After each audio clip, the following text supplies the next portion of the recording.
하나님의 말씀 마태복음 25장 13절 그런즉 깨어 있으라 너희는 그날과 그 시일을 알지 못하느니라.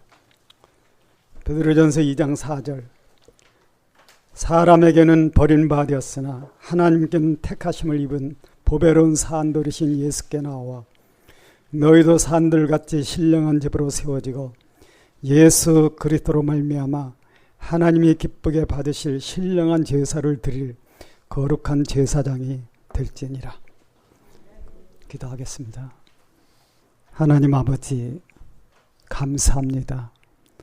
오늘도 저희들을 긍휼히 여겨주시고 이 자리에 고개 숙인 모든 분들 또 CD와 테이프와 인터넷을 통하여 말씀을 함께 나누는 모든 분들 믿음을 풍성하게 주시옵소서. 우리가 영생에 가는 이 길은 하나님의 말씀을 믿는 믿음에서 가는 길이옵니다. 이끌어 주시고 더구나 시대적으로 이제 주님을 만날 날이 가깝다는 것을 어렴풋이 느낍니다. 우리 모두가 다 이 귀하고 귀한 영생의 길을 준비하는 우리 모두가 되게 하여 주시옵소서.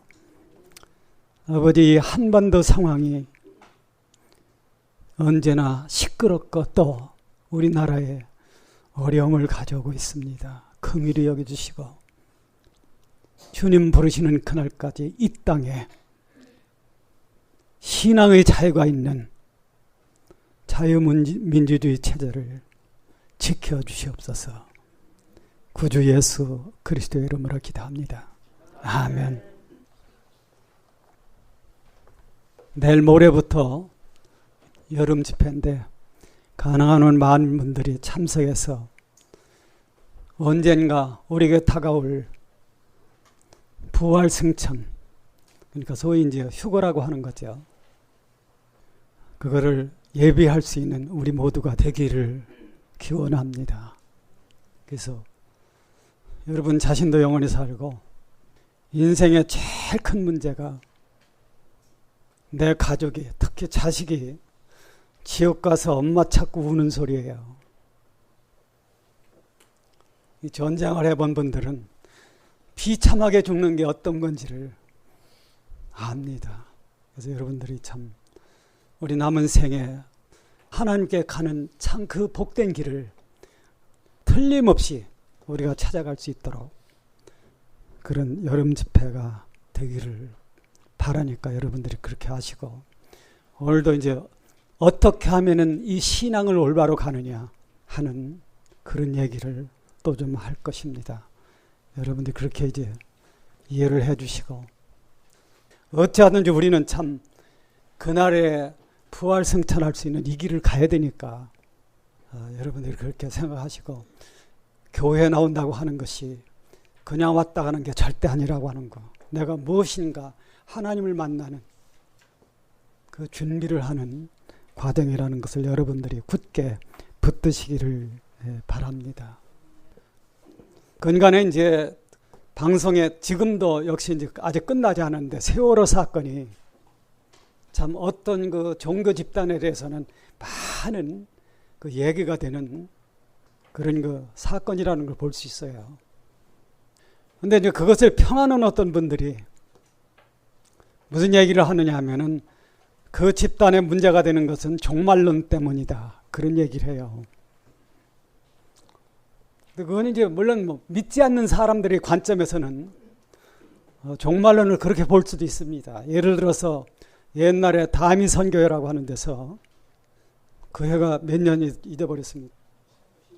10월 28일 날 예수 그리스도가 다시 오신다 해가지고, 한 가지 참 재미있는 거는 그 교회에 있는 분들이 전부 흰옷을 갈아입고 그날을 향해서 나가다가 그날은 그렇게 기다렸다고 그래요. 문제는 이제 밤 12시가 됐는데도 아무 증상이 없다는 거예요. 그래서 밤을 새우면서 이제나 저제나 하늘로 승천하기를 바랬는데 그것이 이제 안 됐다고 하는 거죠. 종말론을 곡해시키면, 즉 달리 이야기하면은 그것은 엄청난 죄가 되는 거예요. 또 종말론을 믿지 않으면은 그것은 엉터리 기독교가 되는 겁니다. 종말론이라는 것은 우주 전체의 이 창조 과정이 뭐냐면 창조, 구속, 그 다음에 종말, 요 세 가지거든요. 창조라는 것은 태초의 천지 창조죠. 태초의 천지 창조는 하나님이 말씀으로 창조하는 창조입니다. 그것은 왜 그러냐 하면은 바로 하나님, 삼위일체 하나님과 그 다음에 자연계라는 우주는요, 본질이 전혀 달라요. 본질이 다른 창조는 말씀만으로 합니다. 근데 이제 이 구속이라고 하는 거는요, 이건 이제 이 창조는 본질이 다른 존재를 창조하는 거죠. 본질이 다르다는 것은 하나님 자신과 본질이 다른 것.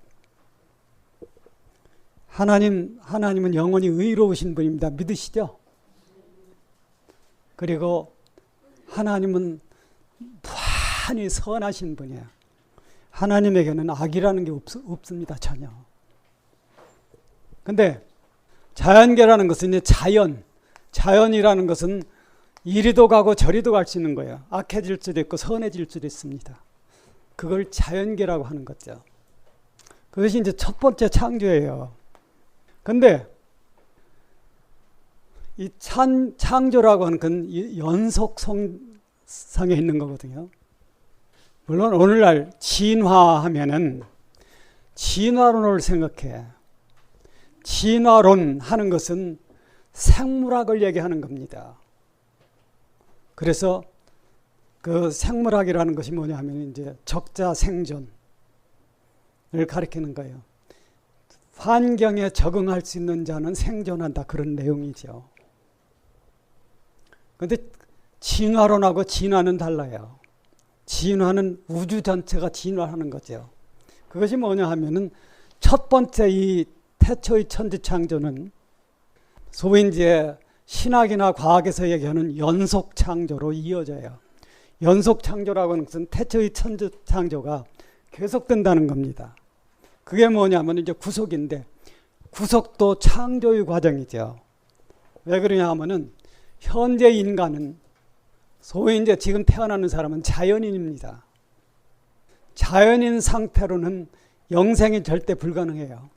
그 원인이 뭐냐 하면요, 영생이라고 하는 자체가 하나님 안에 있는 겁니다. 우주에는 없어요, 그것이. 우주는 자연계니까. 그러니까 영존하시는 하나님 안에 있는 무한히 선하고 무한히 참된 생명, 그게 자연계 속에 와야 돼. 그러려면은 그 생명이 자연계에 올 때는요, 뭐로 오느냐 하면은 인격체로 와요.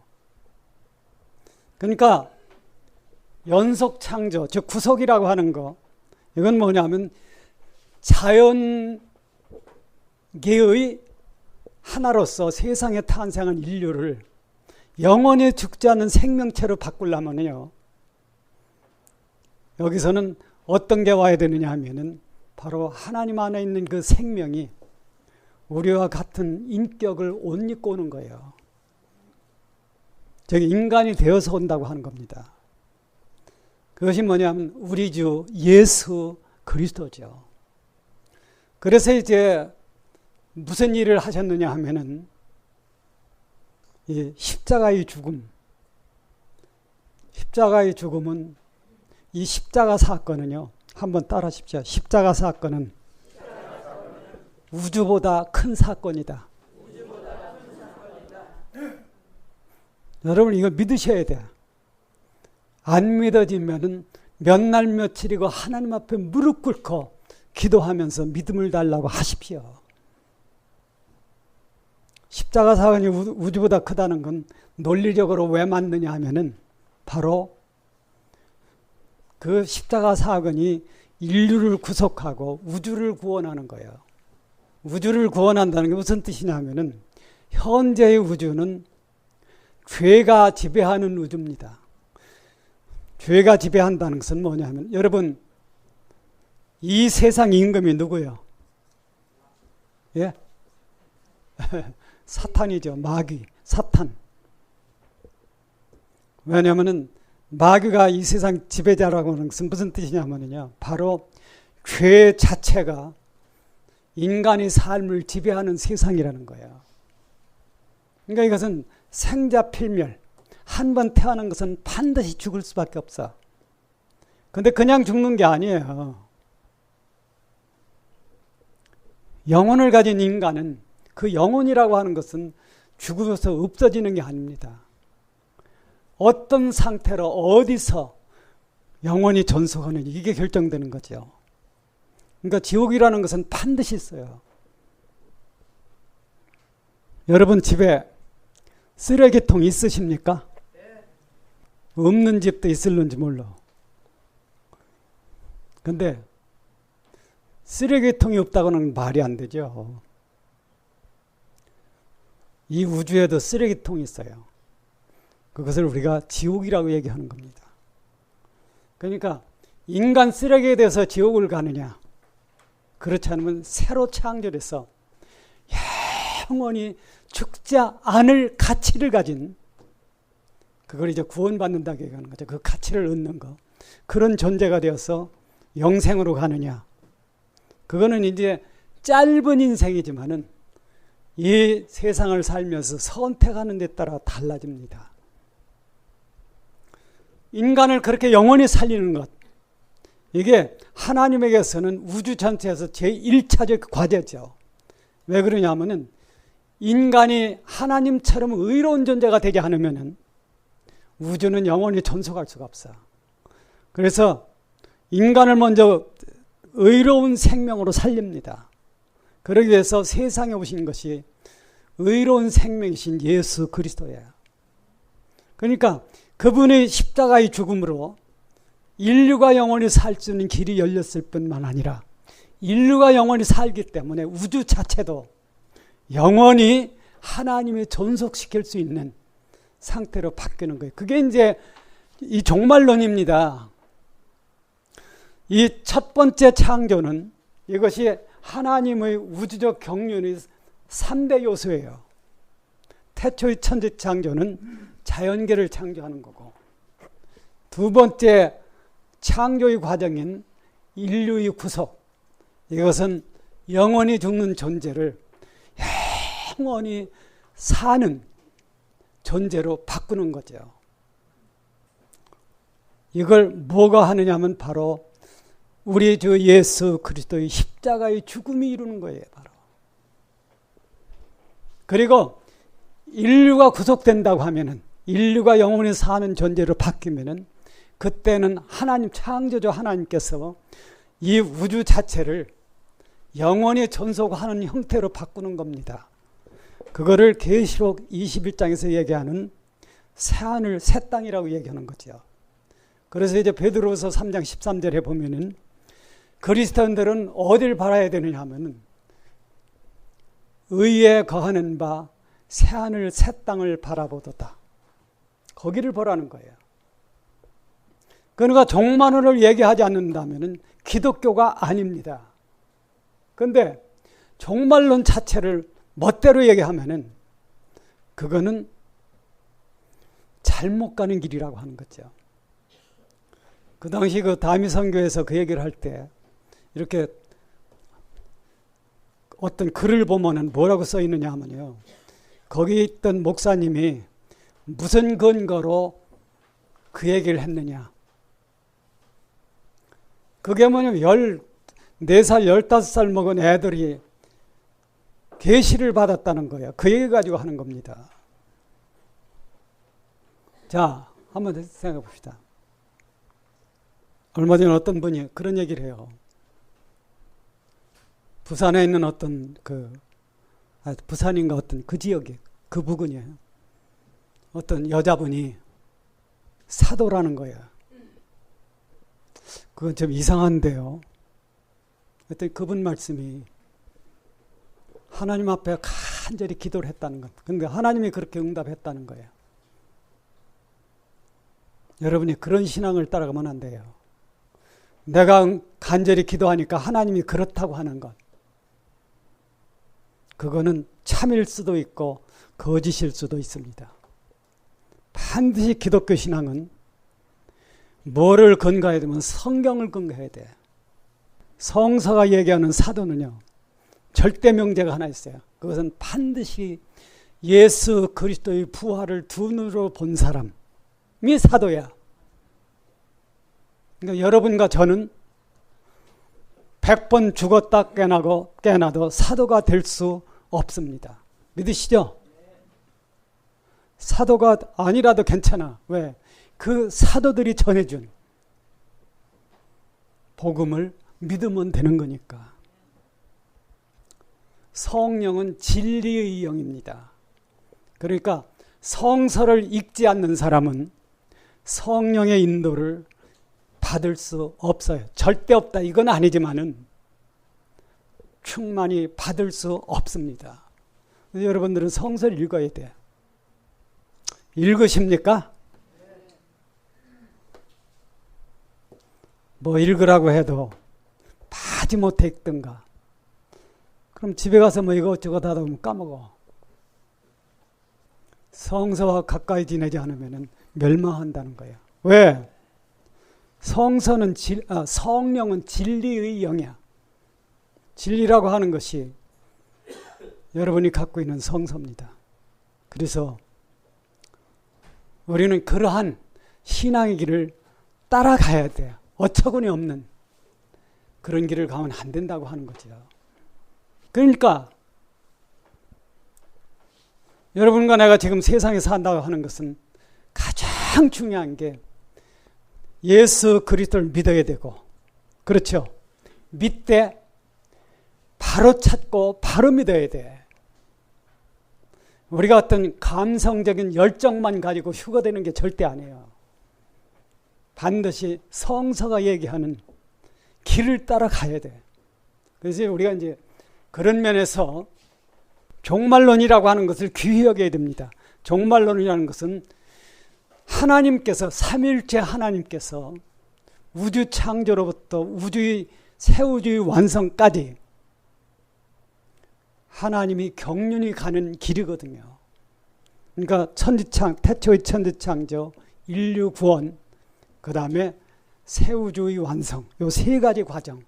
이것이 이제 하나님의 3대 경륜입니다. 바로 경륜이라는 것은 하나님이 이 우주를 위해서 일하는 것.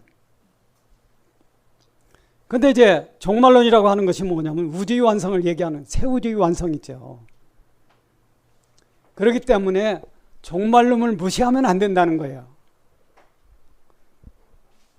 터무니없이 종말론을 강조해도 안 되죠.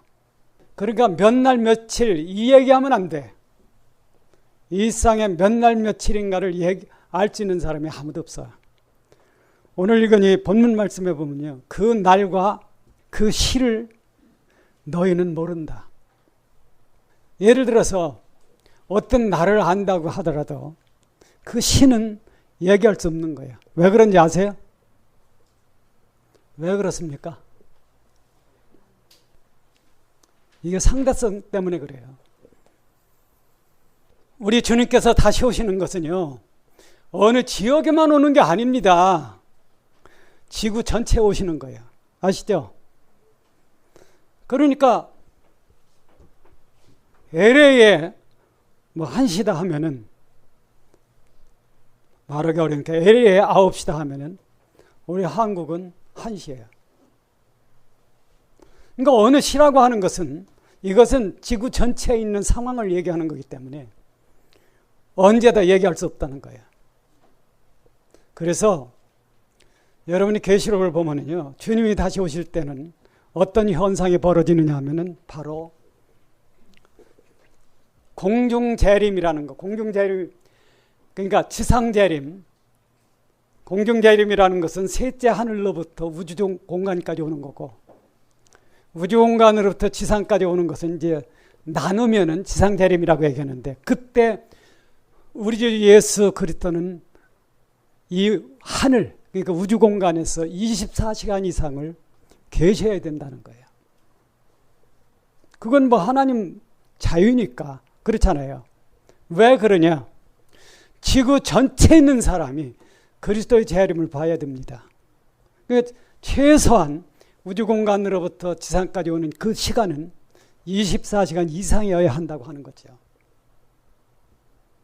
왜 그렇습니까? 여기에는 한 가지 중요한, 물론 뭐 한 가지뿐만 아니지만 목표가 있어요. 그것이 뭐냐면 바로 유대인들에게 대한 구원의 기회입니다. 유대인들은 자기들이 십자가에 못 박은 분이 바로 하나님의 참된 아들이고 메시아라고 하는 것을 깨닫고 목숨을 다해 회개해야 돼. 그러면 그 사람들에게 구원이 있다는 거예요. 그렇기 때문에 우리가 하나 명심할 것은 그 날과 그 시는 아무도 모르는 거예요. 며칠 날 온다. 근데 그게 예를 들어서 미국하고 우리하고는 날짜가 달라요. 물론 뭐 같을 때도 있죠. 이게 8시간 차이니까. LA하고 여기가 8시간 차이니까. 근데 이제 더 중요한 것은 왜 이 날짜를 모르게 했느냐. 여기에 이제 가장 중요한 원리가 있습니다. 여기 오늘 이 본문 말씀에 깨어있으라고 하는 말이 있는데 깨어서 있으라. 깨어있다는 게 뭐예요? 깨어있다는 게 무슨 뜻일까? 깨어있다고 하는 거는요, 그 사람의 마음 전체가 주님 배울 날을 예비하는 겁니다. 기독교 신앙에서 가장 문제가 되는 것이 뭐냐 하면요, 어디를 향하느냐예요. 하나님을 향하느냐, 세상을 향하느냐. 오늘날 문제는 한국에서도 많은 교회가 세상에 잘 보이는 교회를 만든다는 겁니다. 이거는 엄청난 문제가 된다고 하는 거예요. 왜 그러냐면은 세상에 아무리 우리를 칭찬해도 주님을 만날 수 없다면 쓸데없는 거예요. 안 그렇습니까?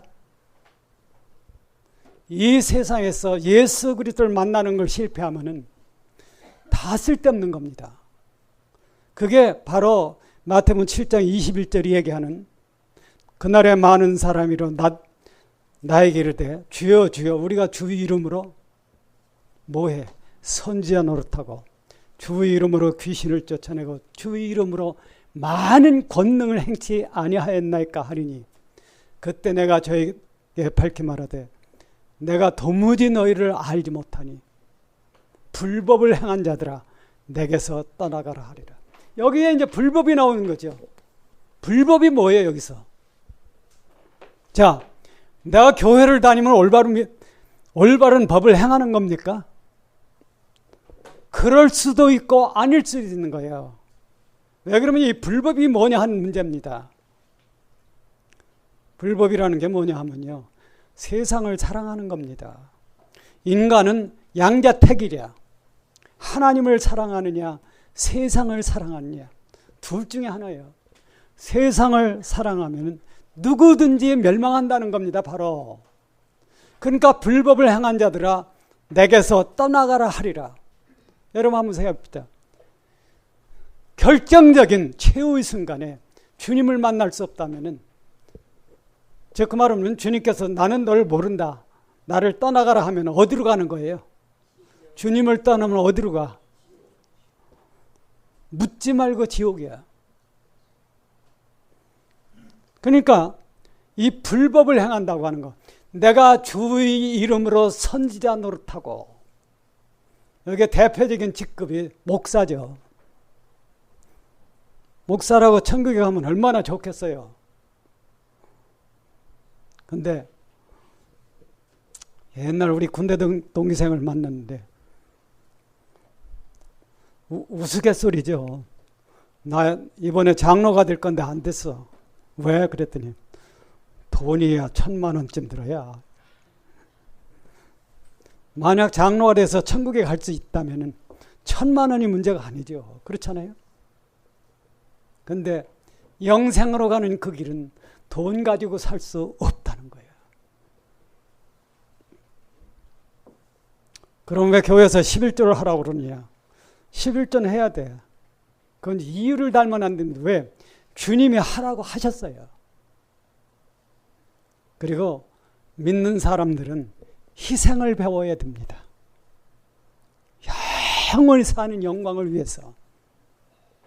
그러니까 주의 이름으로 선지자 노릇하고, 이건 뭐 목사, 신학교수 다 똑같은 거예요.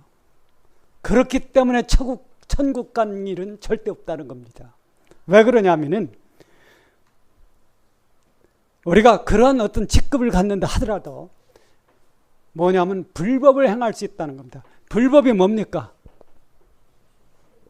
자, 한번 생각해. 불법이 뭐예요? 세상 사랑하는 것. 하나님보다 세상을 더 사랑하는 것. 이걸 이제 야고보서 4장 4절에 뭐라고 하느냐 하면, 간음하는 여인들이요, 세상과 벗된 것이 하나님의 원수임을 정말 모르냐? 그거예요. 무서운 내용이죠. 세상과 벗된 게 다른 게 아니라 하나님의 원수야. 그걸 불법이라고 하는 겁니다. 근데 오늘날 교회는요, 너무나 세상과 벗되는 것을 좋아해. 세상과 벗되는 게 뭐냐면 세상이 칭찬하는 교회가 되기를 원한다고 하는 거죠. 그것은 잘못 가는 길이에요. 세상이 욕을 하든 칭찬하든 관계없이 바로 가는 교회는 성서의 말씀을 따라야 됩니다. 그래서 하나님을 사랑해야 돼. 하나님을 사랑하면요, 하나님이 그 사람의 신앙을 통해서 아멘을 하신다는 거예요. 나는 여러분들이 하나님을 사랑하기를 원합니다. 한번 생각합시다. 우리가 하나님을 사랑할 수 없는 이유는 뭘까요? 물론 세상 사랑이지. 세상 사랑으로 돌아서는 원인이 있어요. 왜 교회를 다니는데 세상을 사랑하느냐? 그게 뭐냐 하면은, 나를 지배하는 게 뭐냐 하는 것. 인간을 지배하는 건 딱 둘입니다. 자, 양자택일이에요. 여기서 하나는 죄고 하나는 은혜예요. 그러니까 죄의 지배를 받는 거로 끝난다면 영원히 멸망하는 거예요. 이게. 우리가 하나님을 사랑하지 못하는 이유는요, 이 죄를 해결하는 게 불충분하다는 겁니다. 주님은 내 죄를 위해 십자가 지어서 내 죄를 다 사했어. 그거는 초보에선 전부 배워야 돼요, 그거를. 근데 거기서 땡땡 하면 안 됩니다. 그건 첫 단계니까. 한번 따라 하십시오. 그리스도인은 세 개의 십자가를 져야 된다. 주님이 나를 위해 죽은 그 십자가, 그거를 하나님께 대한 감사로 받아들이는 거예요.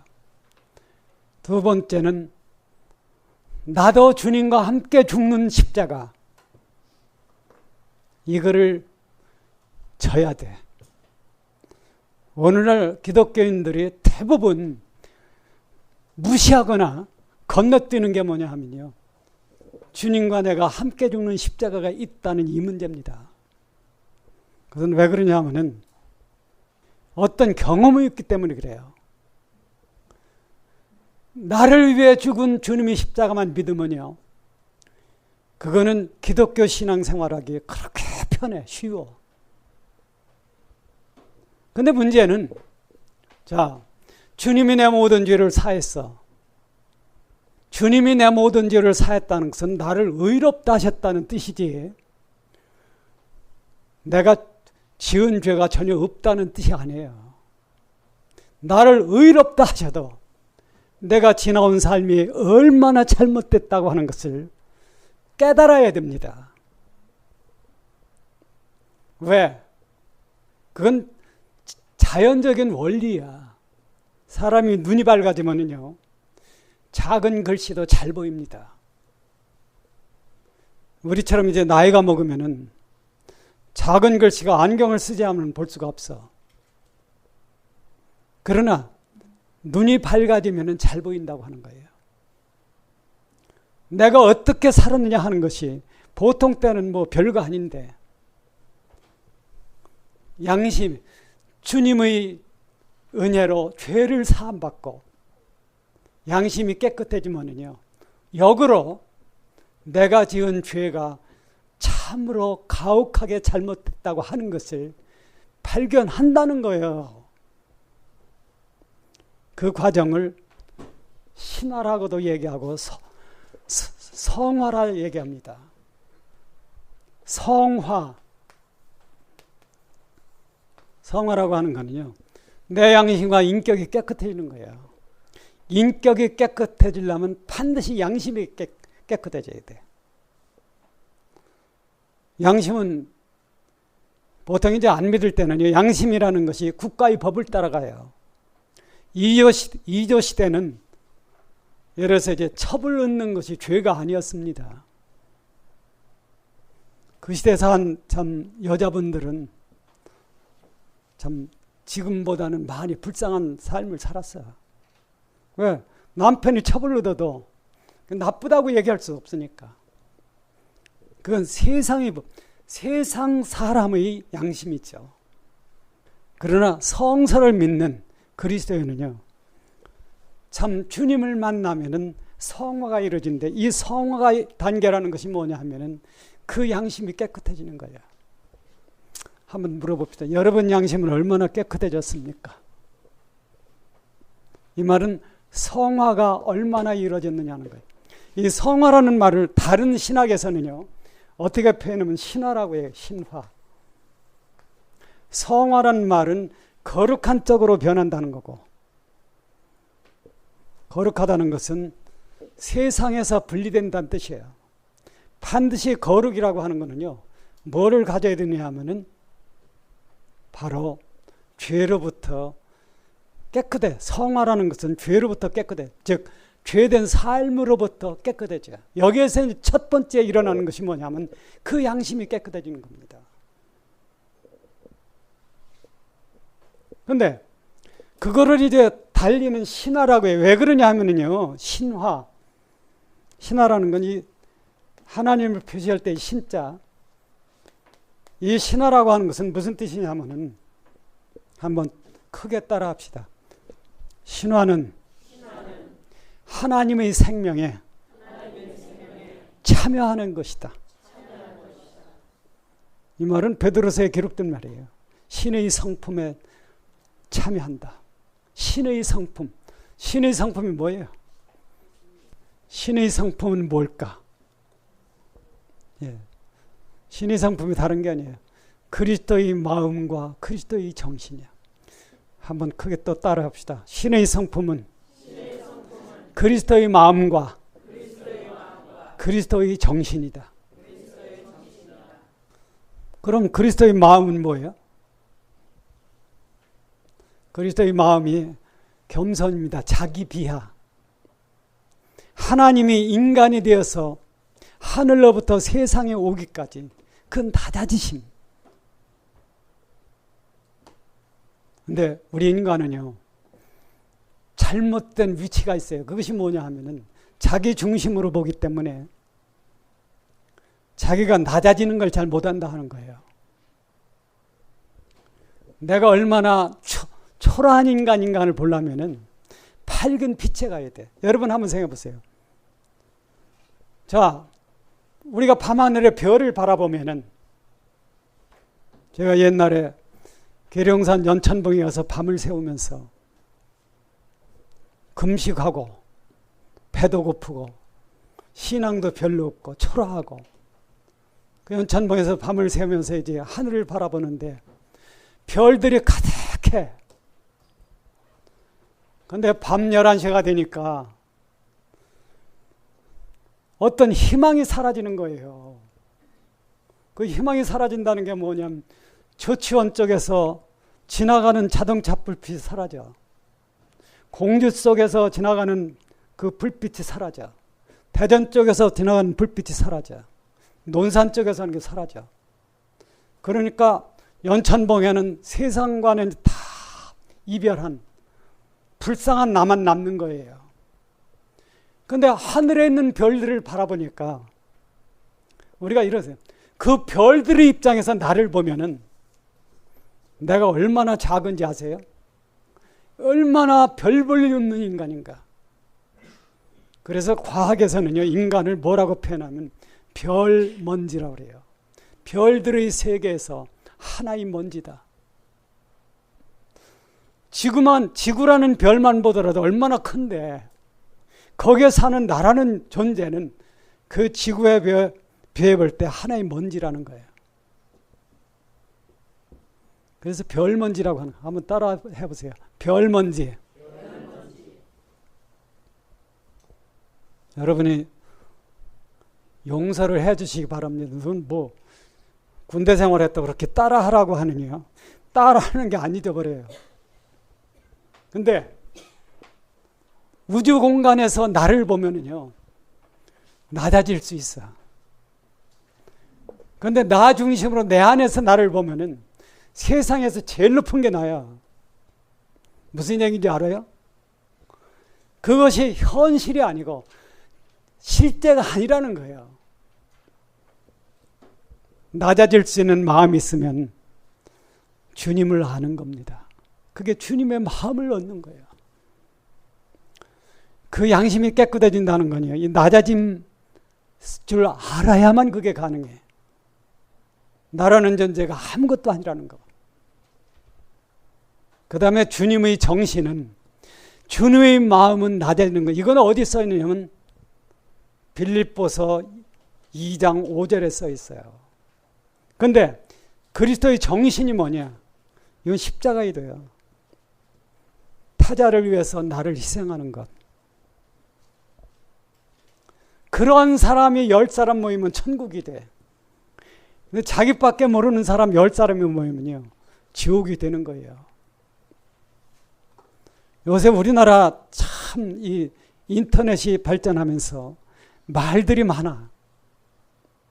어느 정도 말이 있느냐 하면요, 세월호 사건 특별위원회를 만들기 위해서 그걸 만들어서 대통령 불러다가 조사하자. 대통령이 그런 직책이에요? 왜 그런 엉뚱한 생각을 하는 거예요? 여러분, 전쟁을 누가 합니까? 전쟁의 주인공은요, 사단장, 연대장, 중대장, 대대장, 중대장. 실질적으로 전쟁을 하는 사람들은 중대장과 소대장이 하는 겁니다. 그리고 그것을 뒤에서 붙드는 것은 연대장, 사단장이 하는 거예요. 어느 부대가 전쟁을 잘못했다고 대통령 나와 해서 신문하는 거예요? 세월호 참사는요, 그 회사와 선장의 책임이 90%야. 그 사람들이 해결하지 못하면은 그 많은 어린아이들이 죽는 거예요. 그것을 대통령 불러다 놓고 왜 그랬어? 그렇게 얘기할 수 없는 겁니다. 오늘날 그런 식으로 세상이 돌아가, 거짓되게 돌아간다고 하는 거예요.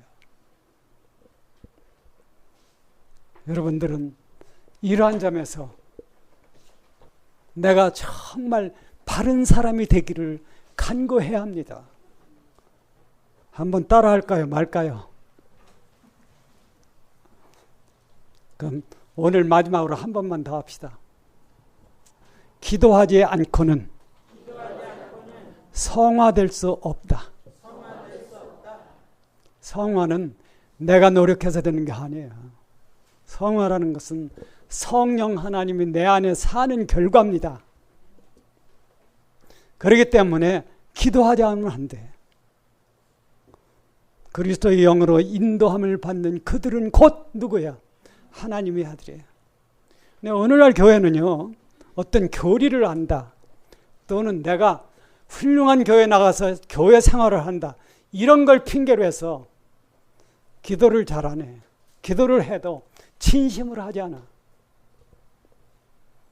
하나님이 가장 기뻐하는 거는요, 눈물 젖은 기도야. 그 눈물, 참의 눈물을 통해서 하나님은 그 인간을 건지는 겁니다. 우리 은혜에 있는 여러분들, 은하교회 정말 하나님 말씀 읽고 기도하는 분들이 되시기를 원합니다. 그래야 주님 만날 수 있는 준비를 하는 거예요. 요거 조금 더 얘기하고 또 이제 밑으로 갑시다. 세상은 죄의 지배를 받아. 그러니까 무슨 소리를 하든지 간에 거짓말이 된다는 겁니다. 그것이.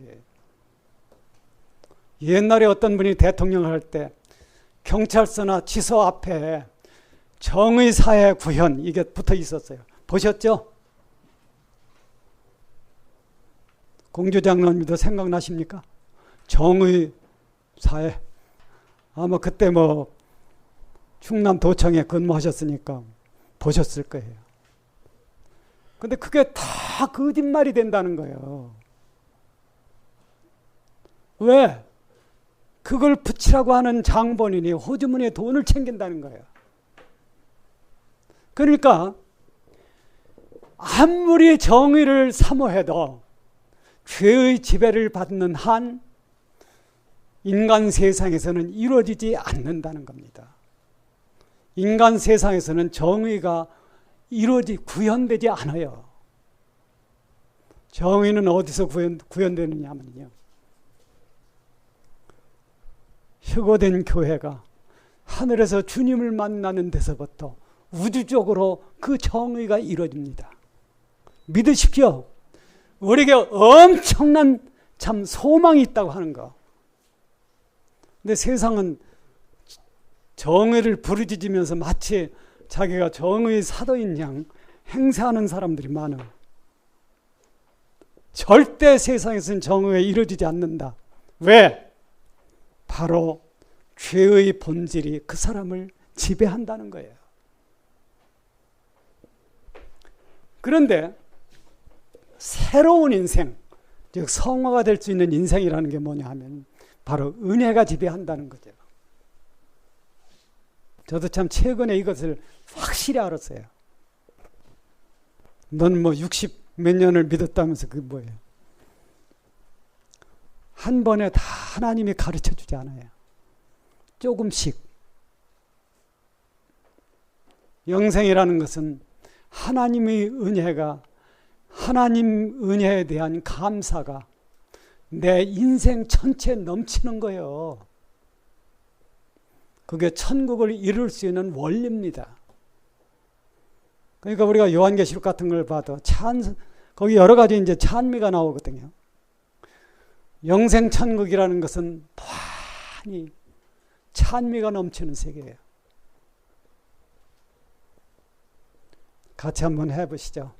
늘 울어도 눈물로써 못 갚을 줄 알아.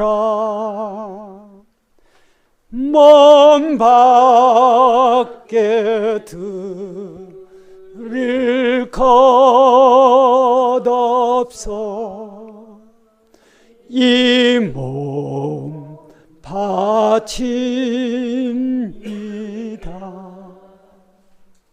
그래야만 영생하는 거예요.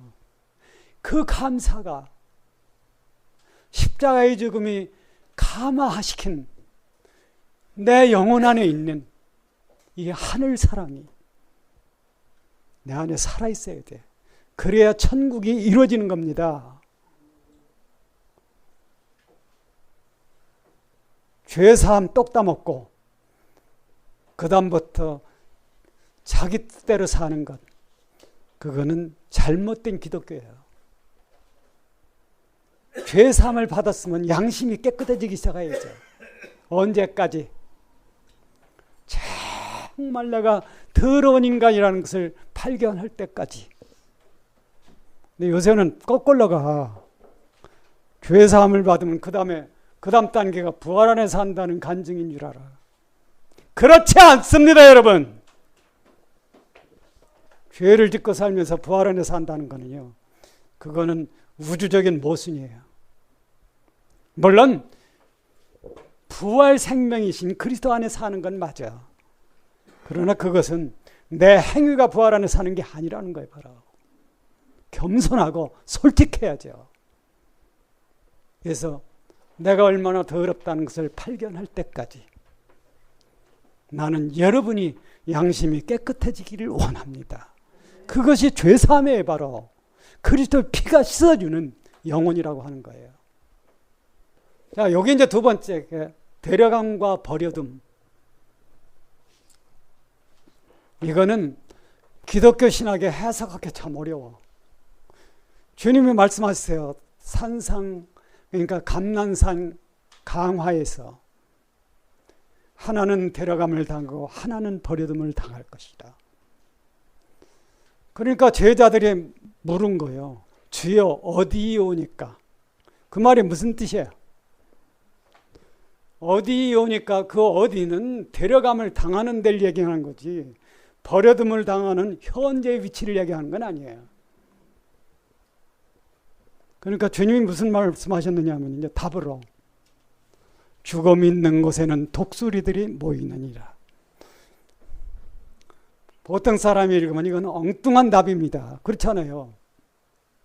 아, 그럼 뭐하러 데려감을 당한다고 얘기하느냐 그래요.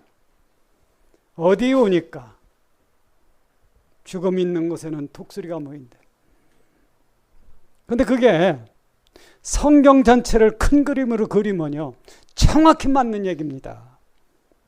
하나는 데려감을 당하고 데려감을 당한다는 건 참 무한 영광이죠.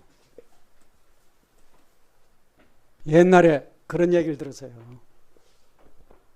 어떤 아버지가 시골에서 아들한테 얘야 어디 가서 담배 좀 한 각 사오느라.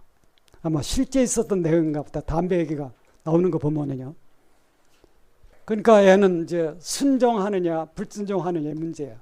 근데 아버지가 그러니까 알겠습니다 하고 이제 담배를 사러 갔어요. 한 2km 되는 데 가서 담배를 사고서 오는데 날이 깜깜해진 거야. 근데 어쨌든 집에까지 가야 돼. 시골에는 고개가 많죠. 그러니까 그 아이가 담배를 사가지고 그 무서운 고개를 밤중에 넘는데 죽을 지경이죠. 무서워서. 무서우면 몸에 어떤 현상이 벌어져요. 그렇죠?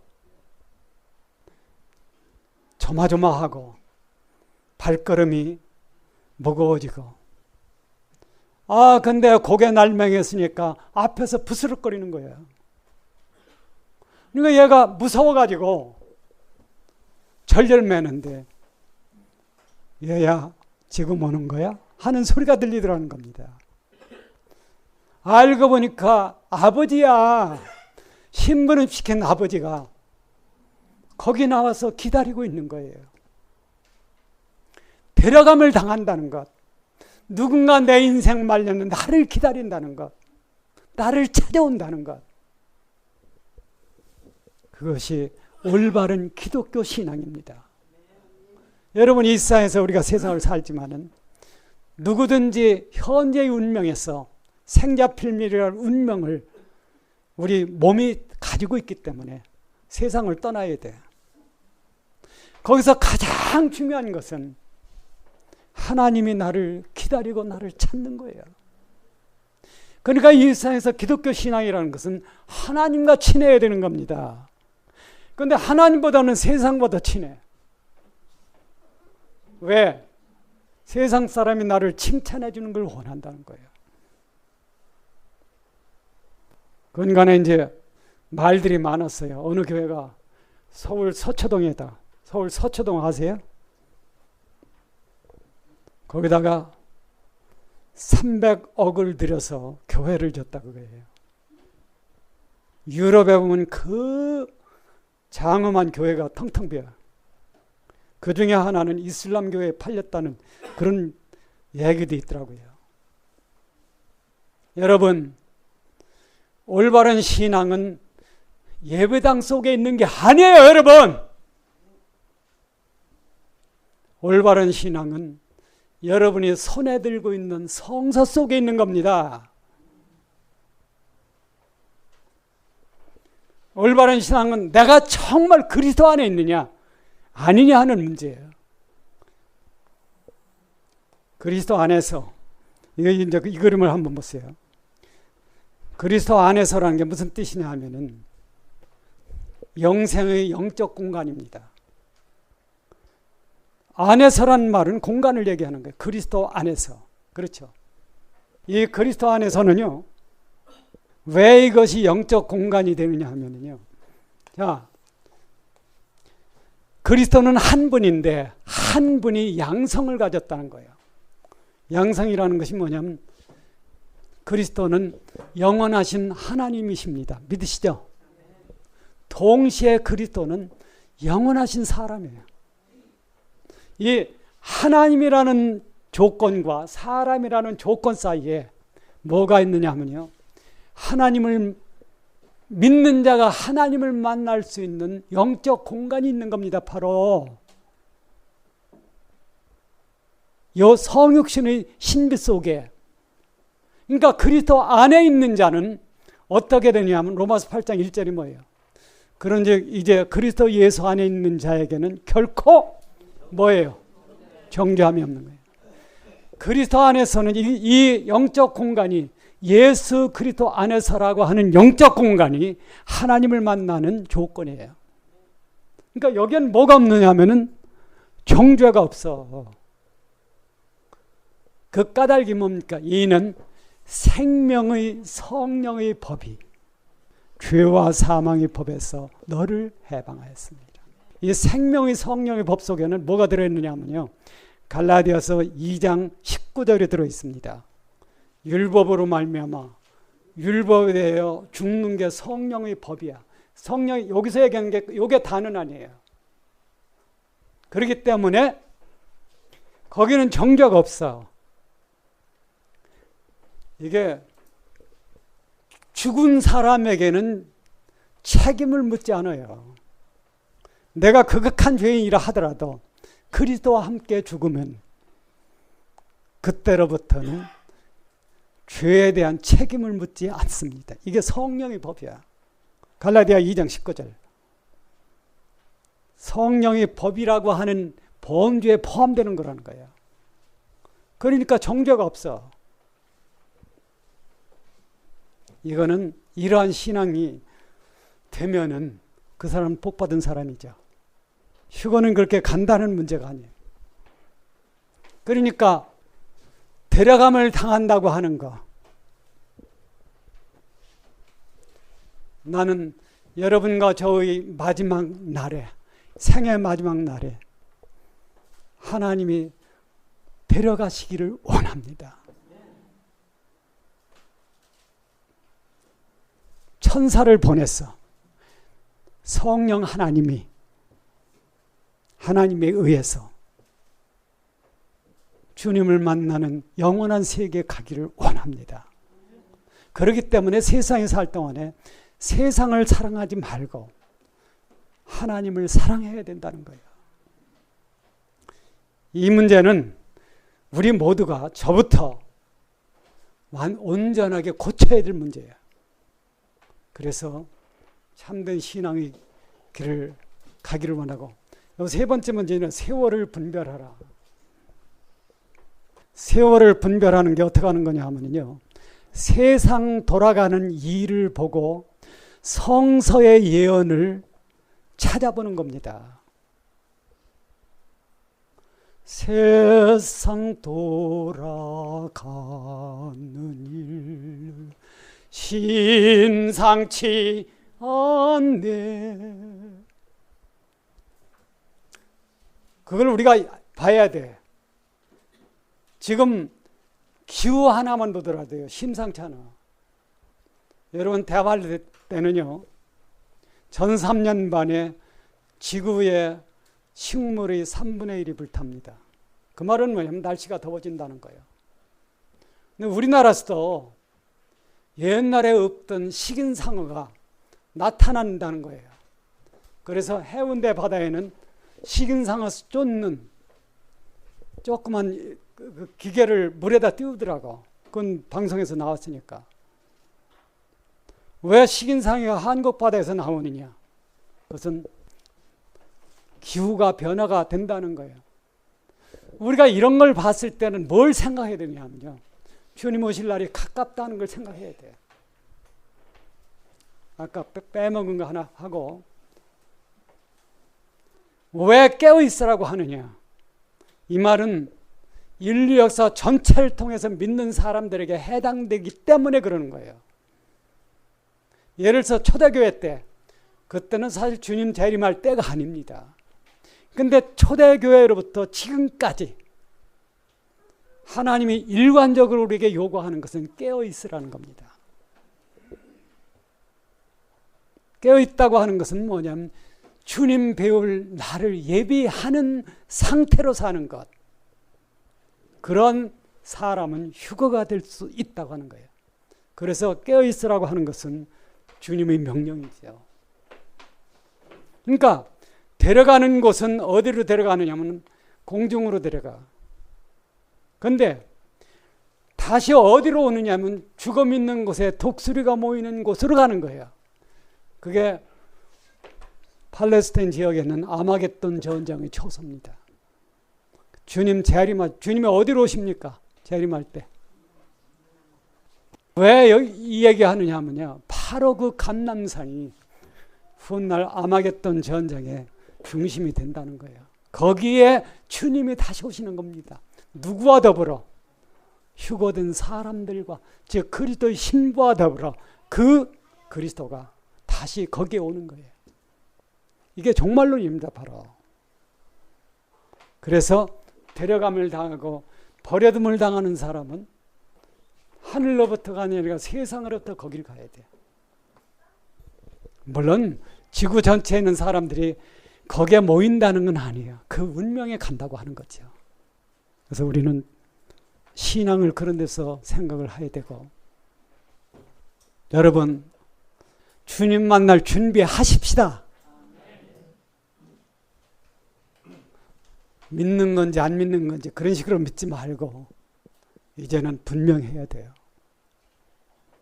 그래서 우리 은하교에 있는 분들 고생 많이 하시는데 어찌하든 주님, 그날에 주님 뵙는 무한 영광에 다 가기를 주님 이름으로 축원합니다.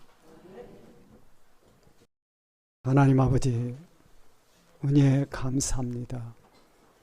오늘 배운 말씀대로 우리가 살아가게 우리를 붙들어 주시고 인도하여 주시옵소서. 어영부영하다가는 우리는 황금 같은 기회를 놓칠 수 있습니다. 주님 말씀 따라 살아가는 우리 되게 하여 주옵소서. 지금 우리 주 예수 그리스도의 은혜와 하나님 아버지의 무한한 사랑과 성령 하나님의 인도하심이 이 자리에 거기에 섞인 모든 분들, CD와 테이프와 인터넷을 통하여 말씀을 함께 나누는 모든 분들 위해 지금부터 영원히 함께 하시기를 축원하옵나이다. 아멘.